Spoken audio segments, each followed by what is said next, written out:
professionals working in the sports industry, slightly different capacities. But I think the one thing that seems to bind them all together is a passion for inclusive and open access to sport. So I'm really looking forward to learning more about that, particularly because I have business skills of a mosquito. So to hear how they get things started, I think it's going to be really excited and inspiring. So I'll never do you justice. So I think I'll just invite you initially to introduce yourselves and a little bit about what you do and your journey to get there. Okay. I will. So my journey is a little unconventional. So I'm actually a corporate lawyer.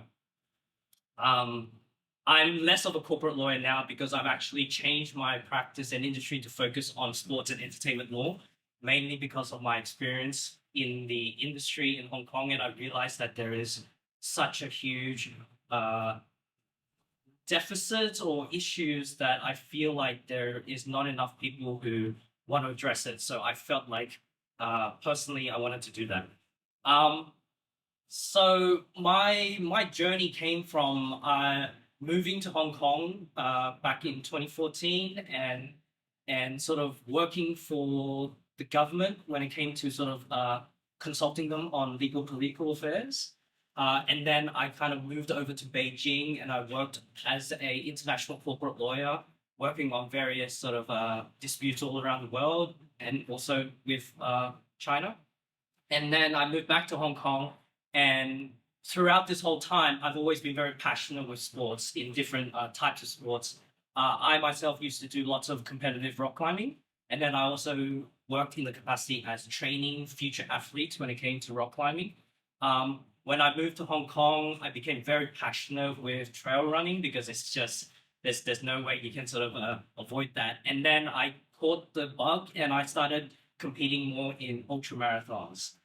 So, and through all that, I've developed a lot of relationships and friends who are in various industries and sports.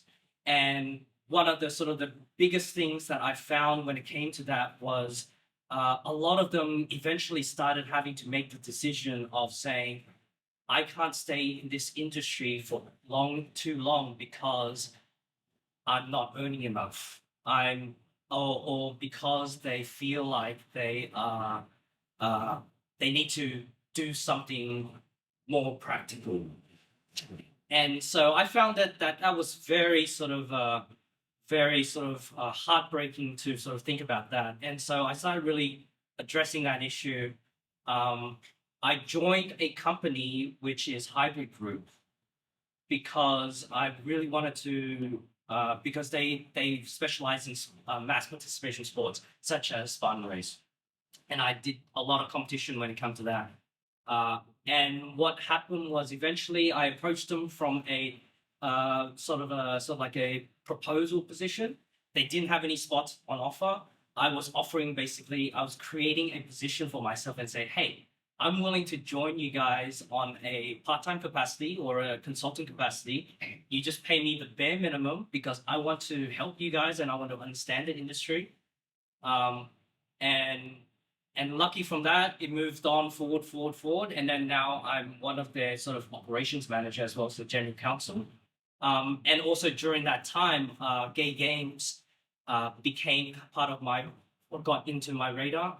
I was really sort of interested in terms of what they were pursuing and what they were sort of their objective was.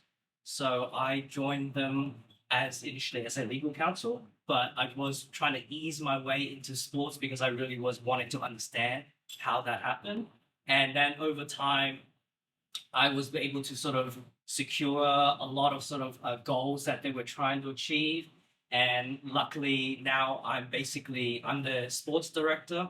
So I'm in charge of managing and supervising for 22 plus sports that we will have for gay games. That's happening in November this year in Hong Kong.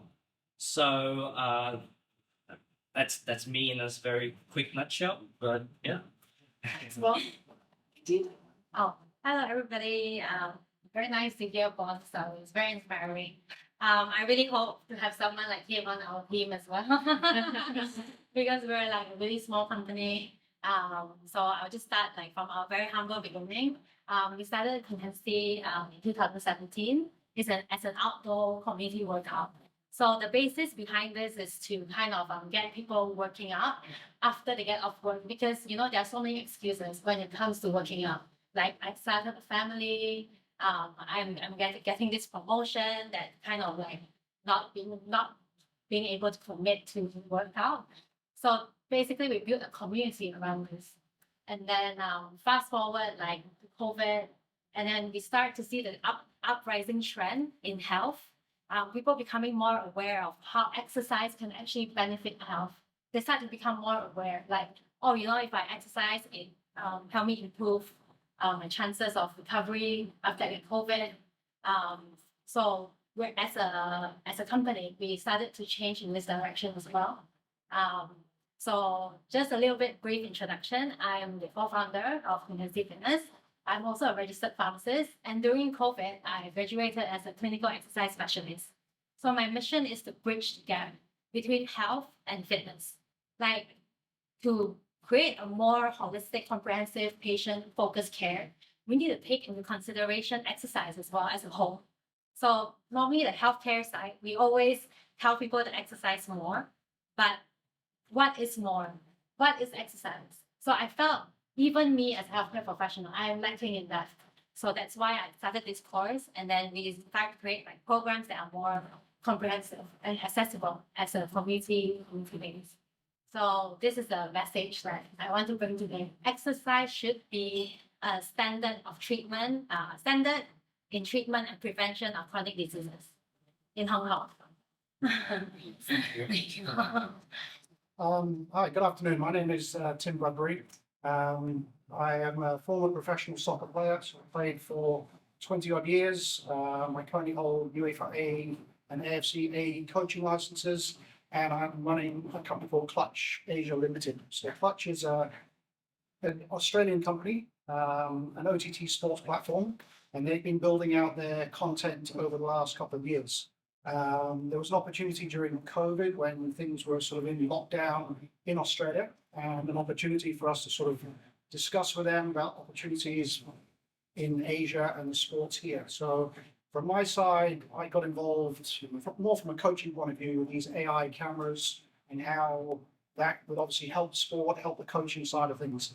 And then looking at what they offered, it was very, very niche in really targeting for coaches. And when you look at everybody now with their mobile phone and video and sharing, I felt that the opportunity was a bit more of a broadcasting type approach. So Clutch offers that. We've this season signed the Hong Kong Premiership Rugby, so we've done 90 plus games with them. We're in the Hong Kong Hockey Association at the moment. We did the Rugby 10s, we've done the netball finals. We did a girls soccer tournament at Hong Kong International School for the last 3 days.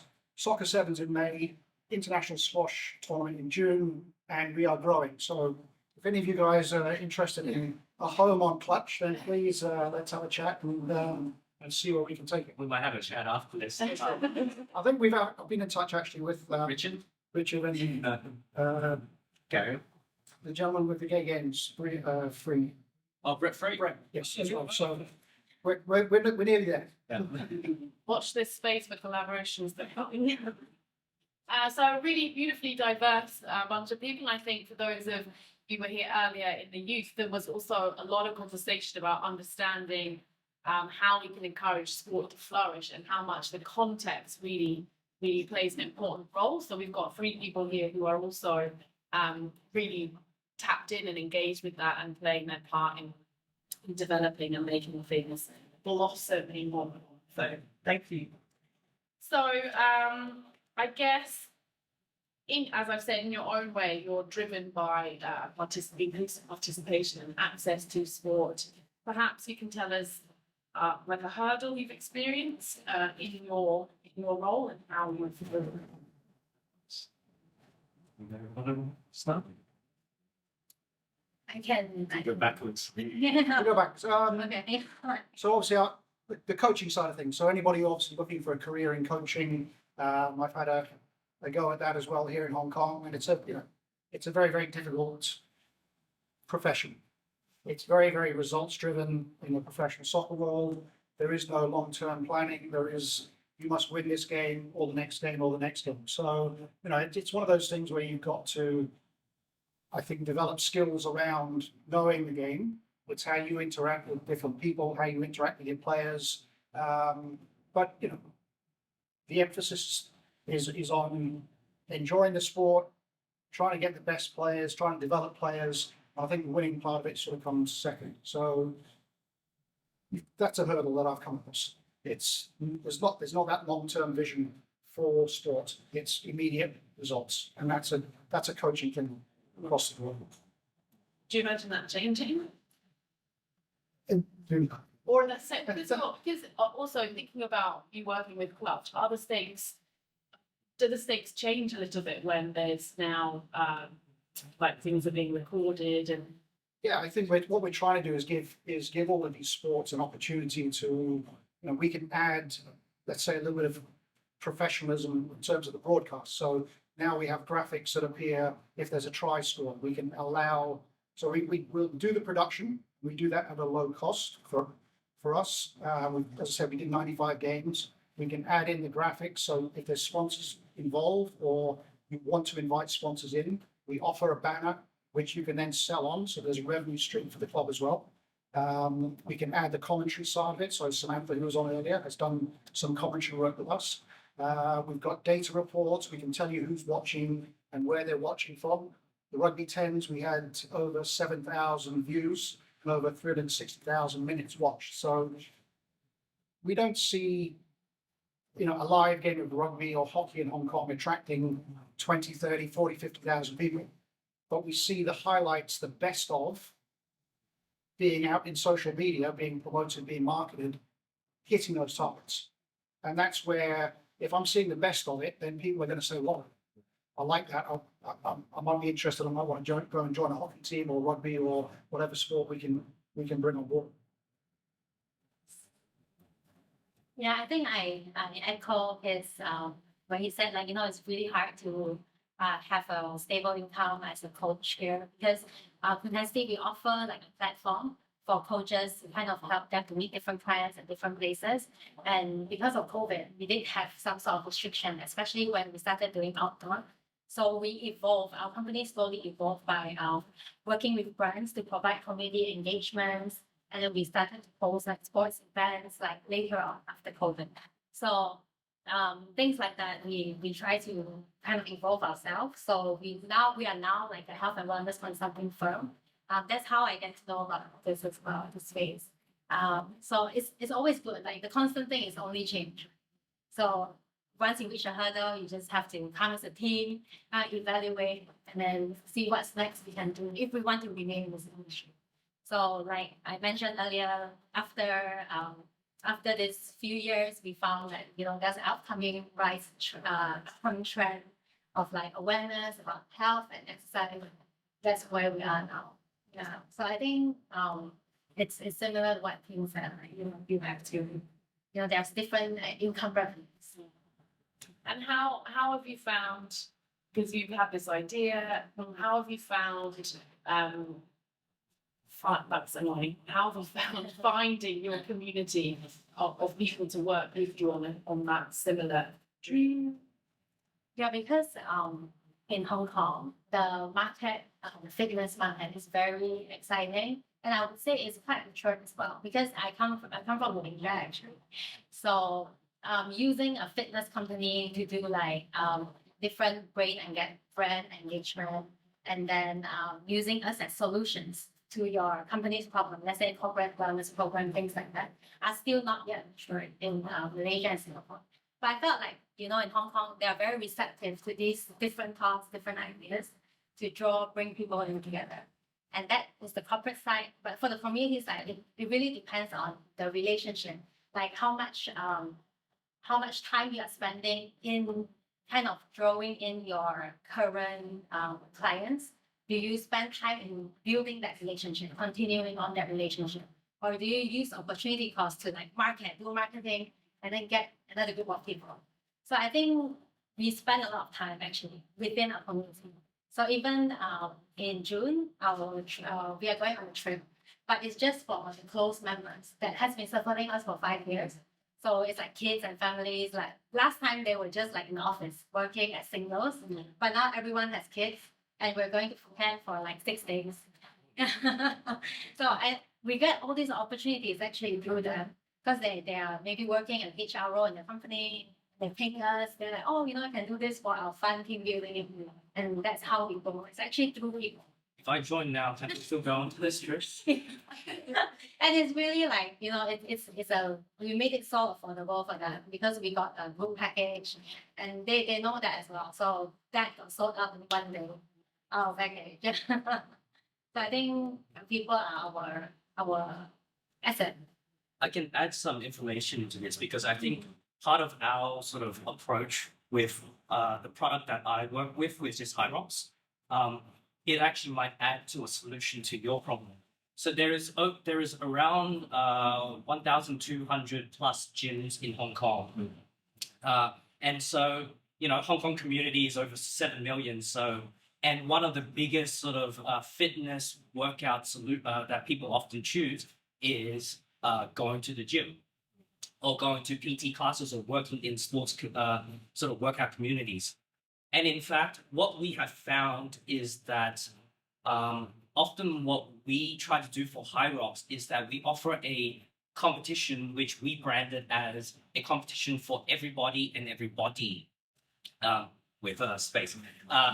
So the idea is that anyone can compete in this, and it often creates a extrinsic motivation for people to feel like, okay, I'm going to the gym. I often go to the gym maybe once a week, but what is my motivation for going to the gym, or what's my motivation for joining the community? And often people go, oh, it's just to get fit and all that, but there is no measurable components to it. Often gyms and other communities find ways of providing that measurable component, but when it comes to Hyrox, for example, when you actually compete in Hyrox, there is over 20 plus sensors that we have that would end up generate a final report of your performance. One of our focus really when it comes to that product is that we try to focus on community engagement with the gyms. So often we find that most people who signed up are those who join various gyms or various community workouts, and they want to find a way of being able to motivate them to keep getting fit. And essentially the competition per se is really their ability to showcase everything they've done, how they've kind of sort of improved. And then there's also additional statistical data that they can actually generate to see that, okay, I'm actually improving, it's actually working. But when it comes to gyms and when it comes to community, the biggest thing that we try to do is we try to engage with these gyms and communities and say, hey, we have an opportunity for people to come to your gym, come to your community, but then ultimately it comes back to you to make that sell, to make that connection. And I can say from an anecdotal perspective that some gyms and some communities get it and some don't. And often the ones that don't really get it, their perception is more, okay, you bring the people to us, they will sign up. That's a bit of a naive perspective. Whereas from what I often tell them is that we bring the people to you, you showcase what is so unique and what's so special about your gym, whether it's your personal trainers, whether it's your facilities, whether it's your sort of workout, your principles, your philosophy. And ultimately, it's still up to them to choose whether that is something that suits them and that's something that works with them. So I think one possible solution is that we can always just understand, understand. We can even bring it to Phuket. Absolutely, you can do a Hyrox workout in Phuket or something. But I think what's key is always trying to identify, so have a bit of a self-reflection of identifying what makes my gym PT, my my own sort of business unique enough, and be able to communicate and educate people on that. And that ultimately is kind of what is the fundamental issue when it comes to the problems that I face when it comes to high rocks, as well as when it comes to gay games, is a pure education sort of aspect where people often just need to be sort of explained in detail and over again. What are we trying to share? With high rocks, it's a competition for everybody and everybody. For gay games, the principle and pillars that we work with is personal best, participation, and inclusiveness.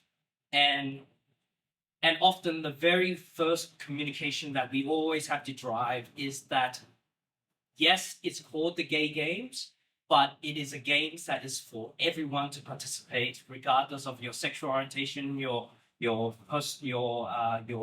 nationality, your race, whatever. And that often, for me, it's always it's a bit easier sell for me to make because I'm a strong ally of the community, and therefore they somehow tend to trust my word as opposed to someone else who is within the LGBT community. And I feel like there's something broken about that kind of sort of rationale of how people sort of think. But yeah, it's an ongoing communication. I think that what's really interesting is how we started off.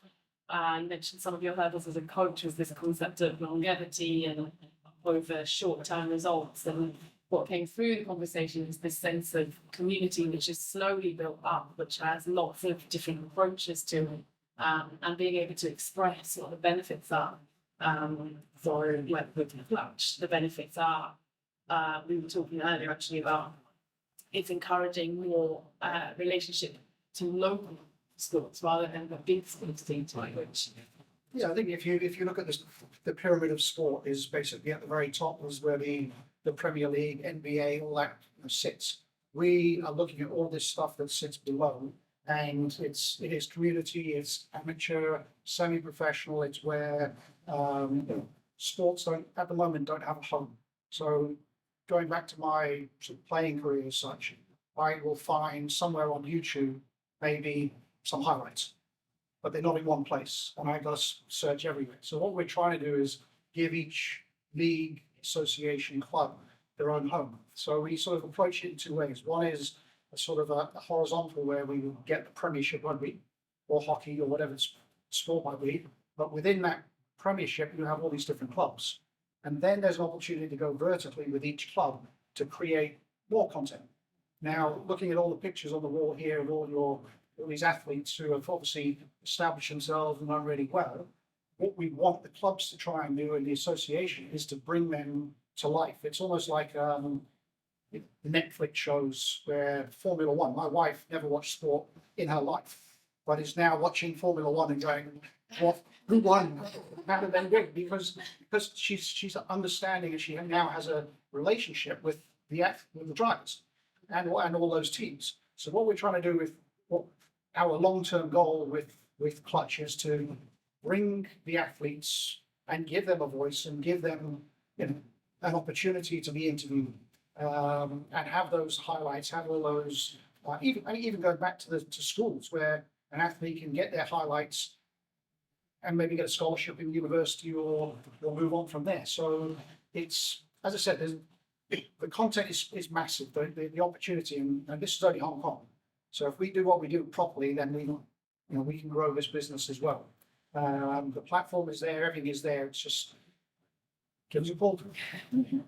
Yeah, because this morning actually we just went to. You watch Clutch this morning? No. I went to a Hong Kong ice hockey competition, yes. Hong Kong Ice Hockey 5. I woke up at 7 to support my nephew for it.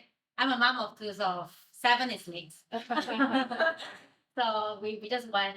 I think it's really interesting because after the game, the mom, my sister-in-law, was asking me for clips of her son because she was so busy shouting. Yeah, it's either the parent with an iPhone trying to do it. So it was me, and then it was so bad. I couldn't get anything. Like it is either videos of him like getting shoved over, or he missed the goals. I was like, I don't know how to get it. I didn't get that.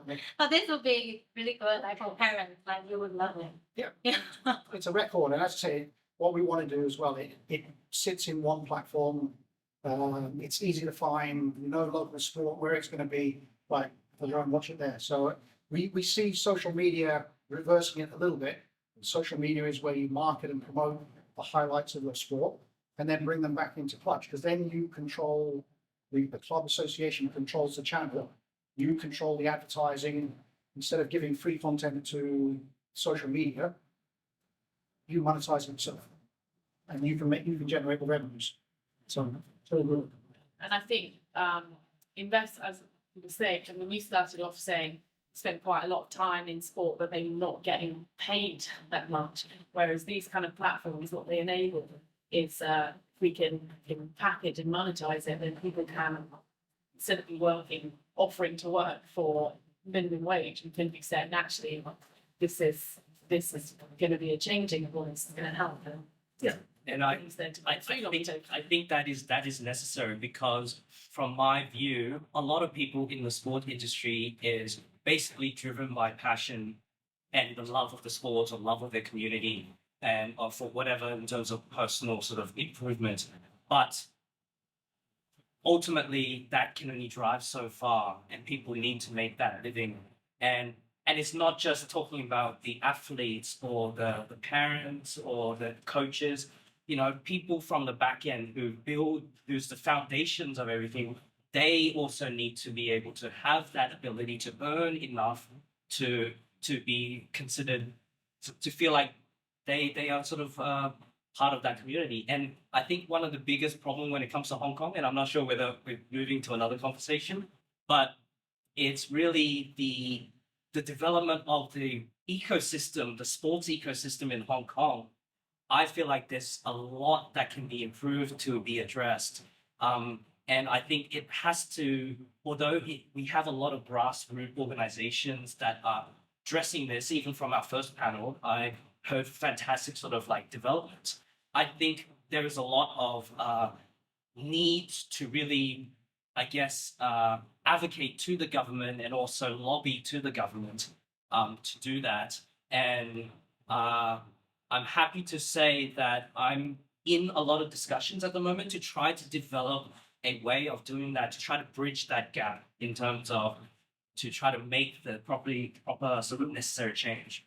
Because although the government often say that they love to support sort of more in terms of sports and all this, a lot of it at the moment, from my view, is always just words.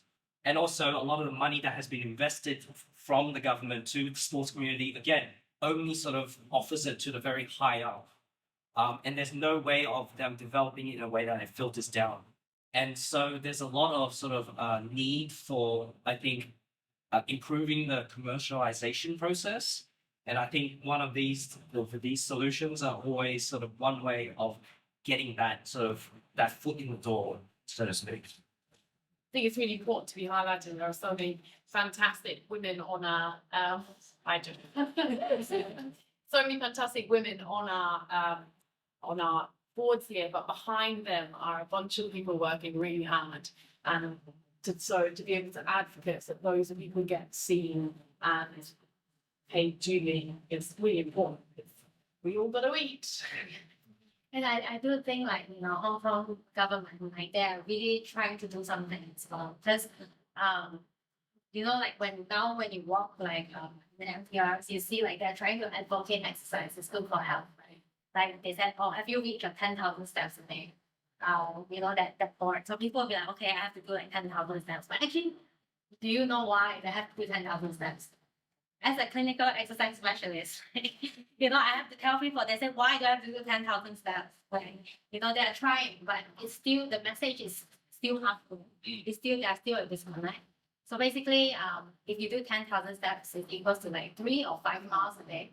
So, because being sedentary, like a long time and sitting down in office, 8 hours a day, it is a risk factor on its own to develop chronic disease, like diabetes, high blood pressure, all this. So just by walking 10,000 steps, you're already reducing your risk by 20%. So, this is actually the reason. So I think there's still, like you said, there's still room for improvement to redefine this whole industry. Promoting sports, it should be doing something you love. So because now I'm also dividing my time at an NGO. I'm working with women who are living in subdivided units of the underprivileged. So sometimes they ask me like, what is exercise? Is exercise running? You know, and they are fundamentally the ones that are getting the resource from government because they go to all these centers like family health service, maternity clinics, they are free. But they are not getting educated on these simple things. Then I said, oh, do you have YouTube? You know, things like that. Like you can maybe go clutch, get some inspiration, find a sport that you like. You know, so little things like that, we can make a difference. I think it's really interesting that they're asking like, what is sport? Does it have to be like a 5 to 10K run? Because even I'd be like, no, thank you.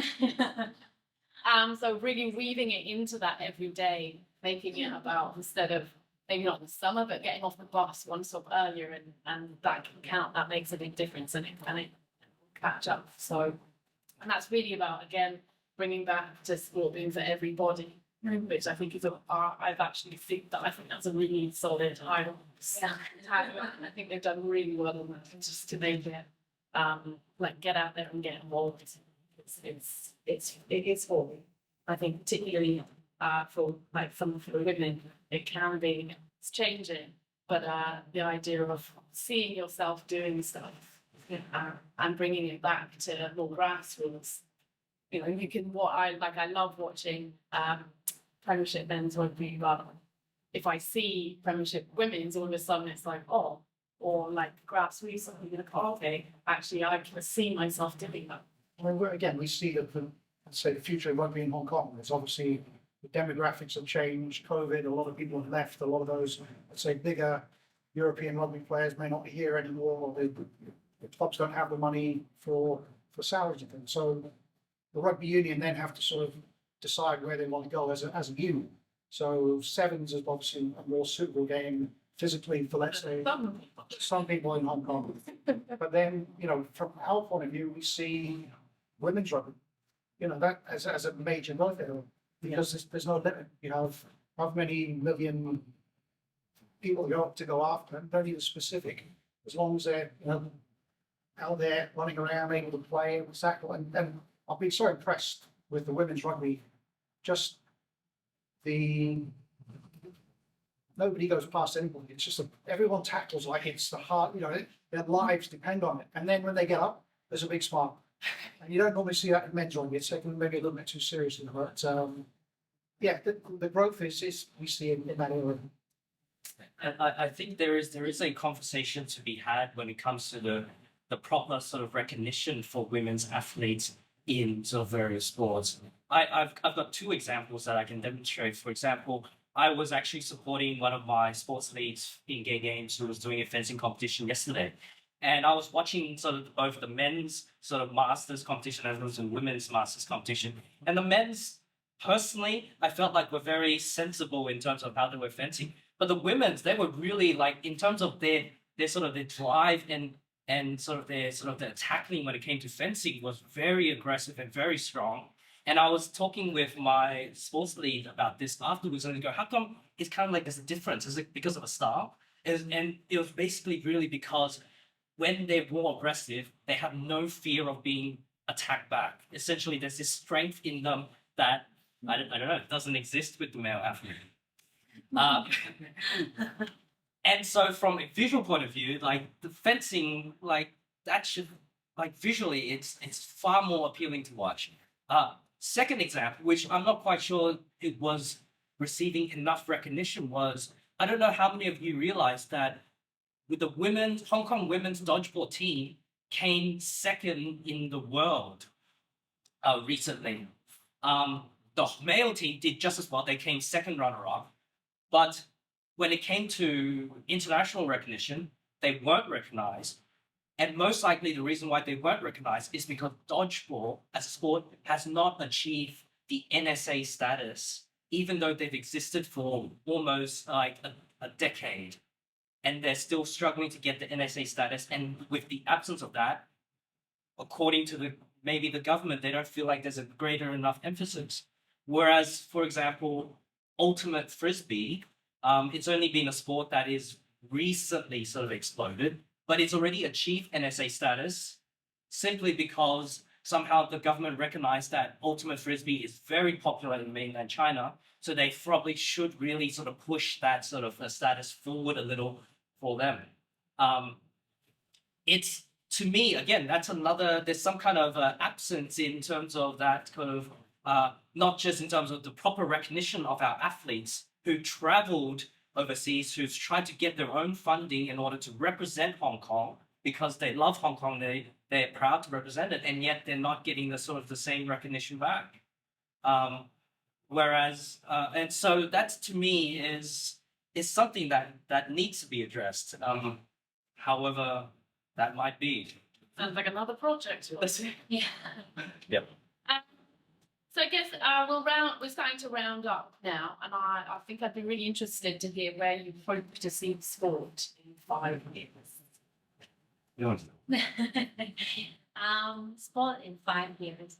I mean, from a healthcare point of view, I would say like, I do want to see sport included more. Like, let's say, when we treat patients, like especially in the early stage of diagnosis. Let's say when you first get diabetes, like what can you do? Like in terms of exercise, in terms of health, like it's not just taking medication. It's quite crazy. Like just a quick example, we had a client. He wants to join our program because he has diabetes, and then I asked him to track his blood glucose, and then he said, "I don't need to track it because it's hard." Then I said, "But you're on medication. You know, you're an anti-diabetic. It's not supposed to be high. It's supposed to keep it under control." Like, oh, is that the case? So what are we doing? You know, like we should be more holistic. We should educate them first of all, and then you can use your lifestyle. Just very simple, easy lifestyle intervention, as I mentioned, 10,000 steps a day, or maybe just 7,000. It's already good to start, like, you know, keeping that under control, delaying the progress of disease. So I do hope to see, like, you know, sports to be, you know, more sports exercise should be more sports health. We should be more inclusive, as a whole, like when it comes to the next level. Hopefully. In 5 years, all sport on a clutch. But no, I think more from a sort of a personal point of view, I see, I think next year after, the Kai Tak Sports Park will open. So we're going to have a brand new 50,000 seater stadium, and I don't see anything inside. Apart from rugby sevens, maybe 2.5 days, maybe some concerts. You know, there's a huge opportunity here for a Hong Kong football team to play in China, and you know this is going to happen at some stage. Is the integration in sport between Hong Kong and China is a way of making that happen.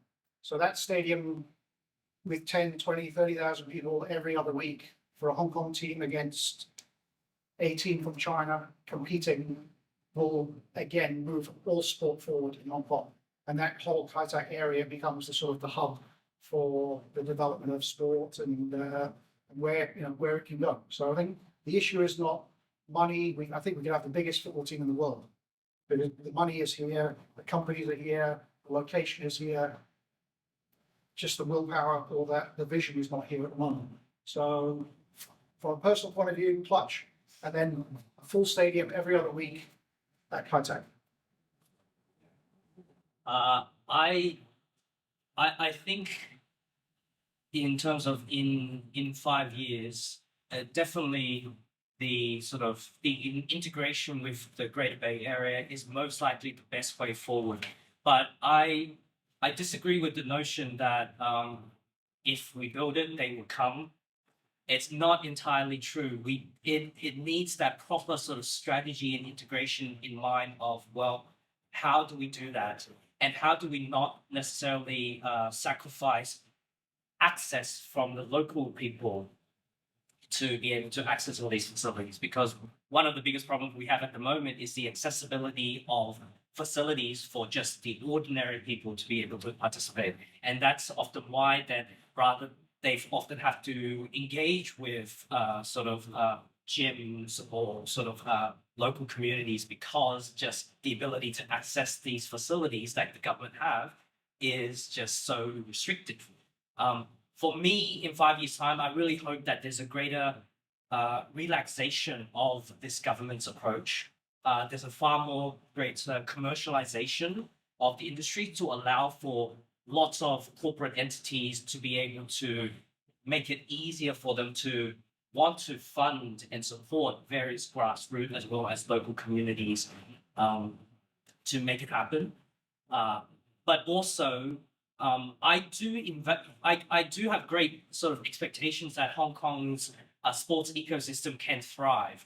And essentially, Hong Kong doesn't have to necessarily be viewed as a financial hub or a logistic hub or whatever. I think there is great potential for Hong Kong to be a sports hub in the Greater Bay Area, but it requires a lot of, I think, directions and sort of relaxation from the government in order for us to achieve that. And I do hope that, at least with all this in mind, because for me, I'm a great advocate of mental health, and I'm a great advocate in believing that sports is the easiest way in order for people to sort of build resilience and sort of strength within themselves.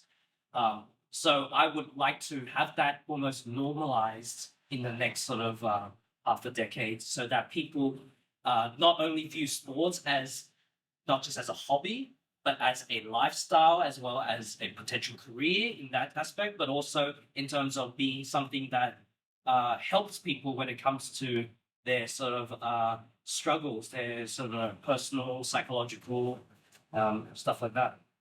So I have big sort of expectations. You've got a busy 5 years. I've got a busy 5 years. I've got a busy, 10 years.